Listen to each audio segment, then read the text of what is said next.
Yes, ready, start.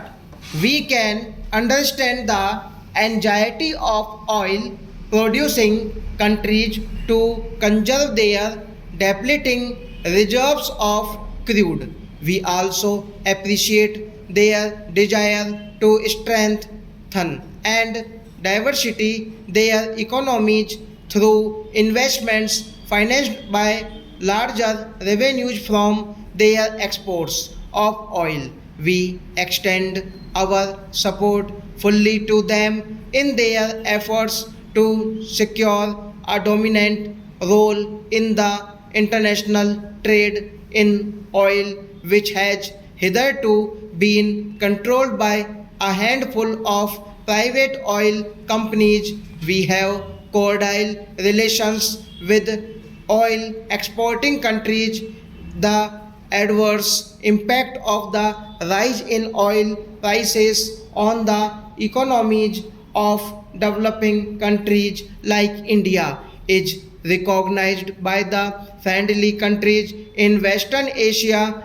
We have to devise ways and means of ensuring that this genuine concern is adequately reflected in concrete measures. We are in close touch with oil producing countries and hope that we can find just solutions through appropriate mutual arrangements. We have satisfactory reserves of coal and sizable potential of hydroelectric power. We possess the technology for nuclear power generation. We are hopeful that our efforts at oil exploration will yield results given a little time and the necessary resources.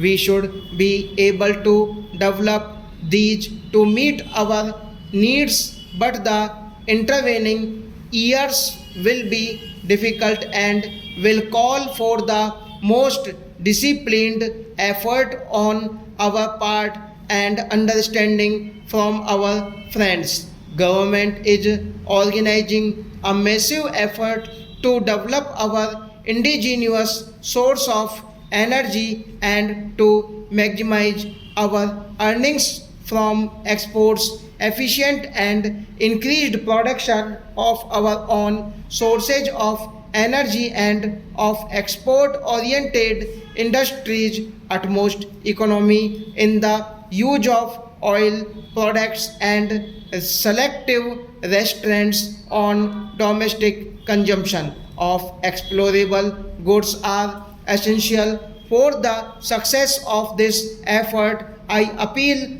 to all sections of the people to cooperate fully with the measures that will be taken by government.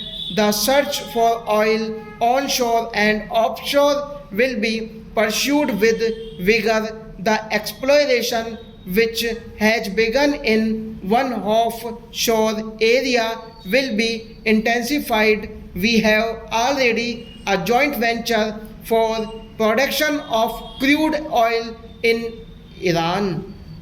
The Oil and Natural Gas Commission has started exploration in a prospective area in Iraq, and similar ventures elsewhere are under consideration. Schemes for the generation of power will be given high priority, special attention being paid to improve the working of existing units and the earlier commissioning of projects which are in an advanced state of construction.